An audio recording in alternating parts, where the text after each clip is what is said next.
आज Doubtnut app download करें। Doubtnut पर अपने सभी गणित, रसायन विज्ञान, भौतिक विज्ञान और जीव विज्ञान के डाउट्स का करो सफाया। बस प्रश्न की फोटो खींचो, एक ही प्रश्न को क्रॉप करो और तुरंत वीडियो सोल्यूशन पाओ। अभी डाउनलोड करें। नमस्कार दोस्तों, आज का हमारा सवाल है y बराबर रूट 5 माइनस एक्स स्क्वायर तथा y बराबर मापांक x माइनस 1 से घिरा क्षेत्र है। तो आइए इस सवाल को हल करते हैं। तो यहाँ पर हमारे पास दो वक्र दे रखे हैं और दोनों से घिरा क्षेत्रफल निकालना है। तो सबसे पहला वक्र हमारे पास क्या है, y बराबर रूट 5 माइनस एक्स स्क्वायर। अगर मैं इसका वर्ग करूँ तो ये हमारे पास क्या आ जाएगा, ये आ जाएगा y स्क्वायर बराबर 5 माइनस एक्स स्क्वायर। यहाँ पर तो क्या आ जाएगा, y का स्क्वायर, और यहाँ पर रूट है तो स्क्वायर से कैंसिल हो जाएगा। अब एक्स स्क्वायर को इधर ले जाऊंगा तो ये आ जाएगा हमारे पास x square plus y square बराबर 5। और ये हमारे पास एक वृत्त का समीकरण होता है। वृत्त के समीकरण का जो मानक रूप होता है वो होता है हमारे पास x माइनस एच का whole square plus y minus k का होल स्क्वायर बराबर r स्क्वायर, जहां पर h और k ये तो हमारे पास क्या होते हैं, वृत्त के केंद्र होते हैं, और जो r होती है वो हमारे पास क्या होती है, इस वृत्त की त्रिज्या होती है। तो यहाँ पर h k का मान कितना है, यहाँ पर h और k का मान कितना है, 0। तो इस वृत्त का केंद्र 0 0, मतलब इस वृत्त का केंद्र मूल बिंदु है, और इस वृत्त की त्रिज्या है हमारे पास रूट 5, क्योंकि r स्क्वायर बराबर 5, तो r बराबर कितना आ जाएगा, रूट 5। दूसरा वक्र दे रखा है हमें y बराबर, दूसरा वक्र हमें दे रखा है y बराबर मापांक x माइनस 1। तो इस वक्र को, मापांक फलन को हम दो प्रकार से परिभाषित करते हैं। एक तो होगा ये हमारे पास प्लस का x माइनस 1, और एक होगा हमारे पास माइनस का x माइनस 1। प्लस का x माइनस 1 कब होगा, जब ये मापांक के अंदर जो फलन है वो धनात्मक है, मतलब x माइनस 1 है वो ग्रेटर देन इक्वल टू 0 है। या यहाँ से मैं डायरेक्ट लिख सकता हूँ x greater than equal to 1। जब x का मान 1 से बड़ा है, x greater than equal to 1 है, तब तो ये हमारे पास धनात्मक होगा, और x का मान जब 1 से छोटा है तब ये हमारे पास क्या होगा, ऋणात्मक। अब मैं दोनों वक्रों का ग्राफ बनाऊंगा और उससे घिरे हुए क्षेत्रफल को निकालूंगा। तो सबसे पहले ये हमारे पास एक xy तल हो जाएगा, ये हो जाएगा हमारे पास x अक्ष, और ये हो जाएगा हमारे पास y अक्ष, यहाँ पर ये हो जाएगा x डैश, और ये हो जाएगा हमारे पास y डैश। अगर मैं रेखा की बात करूँ y बराबर मापांक x माइनस 1, तो यहाँ पर दो रेखा, एक है हमारे पास y बराबर x माइनस 1। जब x का मान 1 से बड़ा है तो x का मान प्लस 1 यहाँ पर होगा, तो x का मान 1 से बड़ा है तब रेखा हमारे पास y बराबर x माइनस 1 है, और x का मान 1 से छोटा है तब रेखा हमारे पास माइनस x माइनस 1 है। तो y बराबर मापांक x माइनस 1 का जो ग्राफ आता है वो हमारे पास कुछ इस तरह आता है।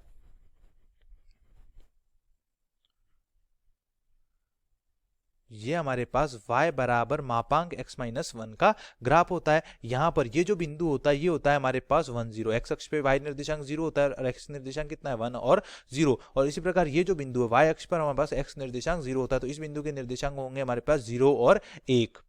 इस बिंदु के निर्देशांक होंगे हमारे पास 0 और 1। यहाँ पर दूसरा समीकरण है हमारे पास वृत्त का, जिसकी त्रिज्या रूट 5 है और वृत्त का केंद्र कितना है, 0 0। तो ये हमारे पास वृत्त का केंद्र हो गया मूल बिंदु। अब त्रिज्या रूट 5 है, तो केंद्र से हमारे पास वृत्त पर उपस्थित बिंदु की दूरी क्या होती है, त्रिज्या। तो यहाँ पर ये हमारे पास दूरी कितनी है, ये हमारे पास बिंदु है 1 0, तो रूट 5 0 बिंदु यहाँ पर होगा हमारे पास, क्योंकि 1 से बड़ा होगा। इसी प्रकार यहाँ पर भी 0 रूट 5 बिंदु इस 1 से बड़ा होगा, तो ये हमारे पास दूसरा बिंदु आ जाएगा। अब हमें यहाँ पर क्या पूछा है, रेखा तथा वृत्त द्वारा घिरे हुए क्षेत्र का क्षेत्रफल। तो यहाँ पर रेखा और वृत्त द्वारा घिरा हुआ क्षेत्रफल हमारे पास ये वाला भाग आ जाएगा।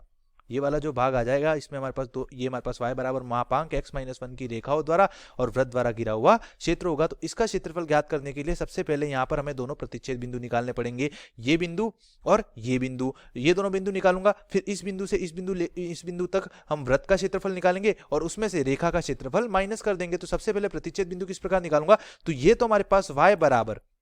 x माइनस 1 की रेखा हो जाएगी, क्योंकि यहाँ पर x का मान 1 से बड़ा है, और जब 1 से छोटा है तो ये हमारे पास क्या हो जाएगा, y बराबर माइनस का x माइनस 1, या माइनस का अंदर गुणा करूँ तो माइनस का x प्लस 1 की रेखा हो जाएगी। तो y बराबर x माइनस 1, और वृत्त का प्रतिच्छेद बिंदु निकालूंगा तो इसको वृत्त के समीकरण में रखूंगा, इसको वृत्त के समीकरण में रखूंगा, तो यहाँ से आ जाएगा हमारे पास x स्क्वायर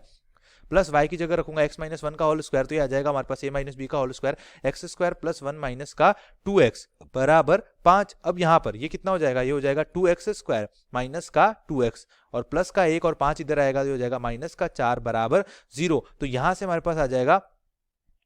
2 का भाग दे दूंगा तो x स्क्वायर माइनस का x माइनस का 2 बराबर 0, इसके गुणनखंड हो जाएंगे। यहाँ पर सबसे पहले मैं माइनस x को लिखूंगा माइनस का 2x और प्लस का x माइनस का 2 बराबर 0। तो यहाँ से हमारे पास दो गुणनखंड होंगे, एक तो हो जाएगा x माइनस 2 और यहाँ पर x कॉमन आ जाएगा, और यहाँ पर हमारे पास 1 कॉमन आ जाएगा, तो ये हो जाएगा x माइनस 2 बराबर 0। तो यहाँ से एक गुणनखंड तो हो जाएगा हमारे पास x प्लस 1 और दूसरा गुणनखंड हो जाएगा हमारे पास x माइनस 2 बराबर 0। तो यहाँ से x के दो मान आएंगे, एक तो आ जाएगा हमारे पास -1 और एक आ जाएगा हमारे पास 2। तो अगर x का मान मैं -1 लेता हूँ तो ये हमारे पास जो बिंदु है वो कहाँ है, प्रथम चतुर्थांश में। प्रथम चतुर्थांश में x का मान ऋणात्मक नहीं होगा, तो यहाँ पर तो x का मान हमारे पास कितना आ जाएगा 2, और x का मान 2 रखूंगा तो y का मान कितना आ जाएगा 2 - 1, y का मान कितना आ जाएगा 1, तो इस बिंदु के निर्देशांक हो जाएंगे 2 1। इसी प्रकार यहाँ पर इस बिंदु के प्रतिच्छेद बिंदु निकालने के लिए यहाँ पर केवल x का मान कितना संभव होगा 2, x बराबर x नॉट इक्वल टू -1, क्योंकि x बराबर -1 प्रथम चतुर्थांश में नहीं हो सकता। अब मैं क्या करूंगा, y का मान -x+1 रखूंगा, तो y का मान -x+1 रखूंगा तो यहाँ पर भी हमारे पास क्या हो जाएगा, -x+1 का भी होल स्क्वायर यही होगा, क्योंकि यहाँ पर a² + b² माइनस का 2ab, तो यहाँ पर माइनस का 2x आएगा, तो यही हमारे पास होल स्क्वायर आएगा। तो यहाँ से भी हमारे पास x के 2 मान आएंगे, -1 और 2। लेकिन इस कंडीशन के लिए हमारे पास यहाँ पर x द्वितीय चतुर्थांश में क्या होता है, ऋणात्मक, तो यहाँ पर x का मान कितना हो जाएगा -1, तो y बराबर -x+1 तथा रेखा का जब प्रतिच्छेद बिंदु निकालूंगा तो यहाँ पर x का मान कितना आ जाएगा -1, और x का मान -1 रखूंगा तो y का मान कितना आ जाएगा 2, तो इस बिंदु के जो निर्देशांक आ जाएंगे वो आ जाएंगे हमारे पास -1 और 2। अब मैं क्या करूंगा, सबसे पहले इस बिंदु द्वारा, मतलब यहाँ पर इस बिंदु द्वारा और इस बिंदु द्वारा, इन दोनों बिंदुओं के बीच में वृत्त द्वारा घेरा हुआ क्षेत्रफल, यहाँ पर x निर्देशांक कितना हो जाएगा, x निर्देशांक हो जाएगा -1 और यहाँ पर x निर्देशांक हो जाएगा 2, तो -1 से 2 तक वृत्त द्वारा घेरा हुआ क्षेत्रफल, उसमें हमारे पास ये सारा भाग शामिल हो जाएगा। उसमें से -1 से 1 तक इस रेखा द्वारा घेरा हुआ क्षेत्रफल, मतलब हमारे पास ये जो त्रिभुज बन रहा है, और 1 से 2 तक इस रेखा द्वारा घेरा हुआ क्षेत्रफल, मतलब हमारे पास जो ये त्रिभुज बन रहा है, ये क्षेत्रफल माइनस कर दूंगा तो हमारे पास ये वाला जो छायांकित भाग है उसका क्षेत्रफल आ जाएगा। तो यहाँ पर सबसे पहले हम निकालेंगे -1 से 2,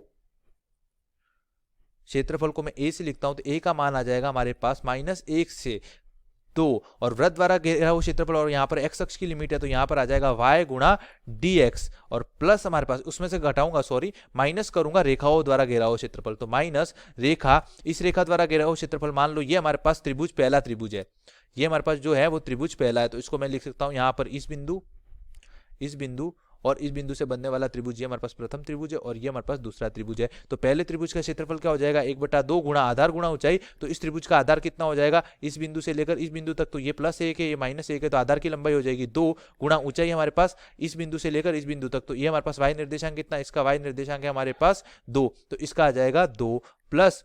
इस दूसरे त्रिभुज की बात करूं तो दूसरे त्रिभुज का जो आधार है वो है हमारे पास 2 - 1 गुणा इस त्रिभुज की जो ऊंचाई है वो हमारे पास कितने, इसका भी y निर्देशांक हमारे पास कितना है 2, तो इस त्रिभुज की इसका y निर्देशांक हमारे पास कितना है 1, तो इस त्रिभुज की ऊंचाई हमारे पास कितनी हो जाएगी 1, तो ये हमारे पास क्या आ जाएगा, दोनों त्रिभुज का क्षेत्रफल।